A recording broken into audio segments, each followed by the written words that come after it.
తాళాలు వేసిన ఇళ్లే టార్గెట్ చేసుకుని వరుస చోరీలకు పాల్పడుతూ పోలీసులకే సవాలు విసురుతున్నారు.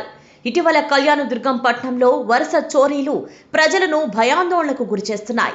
పాత బస్టాండ్ ప్రాంతంలోని 4 దుకాణాల్లో చోరీలు జరిగిన ఘటన మరొక ముందే జయనగర్ కాలనీలో మరోసారి దుండగులు రెచ్చిపోయారు.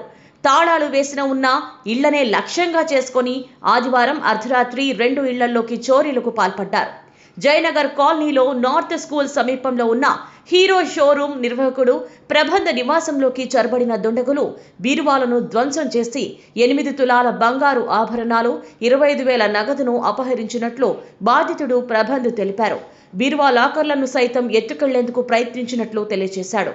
అదే ప్రాంతంలో స్థానికులు ఒక్కసారిగా ఉలిక్కిపడ్డారు. భారీ మొత్తంలో బంగారం, నగదు మాయమైనట్లు ప్రాథమికంగా తెలుస్తోంది. సమాచారం అందుకున్న పట్టణ CI Haranath, clues team, police సిబ్బంది ఘటనా స్థలాలను పరిశీలించారు.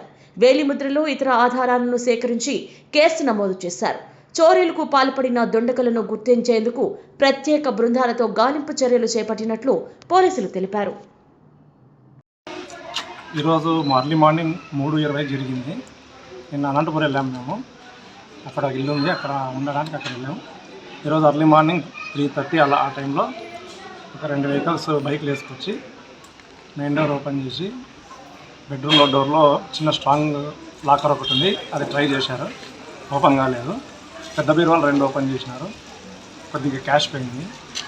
ఒక 5 నుంచి 8 తులాల బంగారు మిస్ అయింది. పోలీసు వాళ్ళు వచ్చారు, ఎంక్వైరీ చేస్తున్నారు. అది దాని తర్వాత మనకు తెలుస్తుంది ఏమన్నది. క్యాష్ ఎంత మాత్రం? క్యాష్ అంటే 24,000 పోయింది. గోల్డే చూస్తున్నాం, గోల్డ్ ఏమేమి ఉంది ఏదైనా చెక్ చేస్తున్నాం. ఒకసారి అంతా చెక్ చేసిన తర్వాత కన్ఫర్మ్ చేస్తాం. పోలీసు వారు కూడా వచ్చి అన్నీ చెక్ చేస్తున్నారు. కాకపోతే కళ్యాణదుర్గంలో గత కొన్ని రోజులుగా చెడ్డీ గ్యాంగ్ అని వాళ్ళు వీళ్ళు కొద్దిగా ఎక్కువైనారు.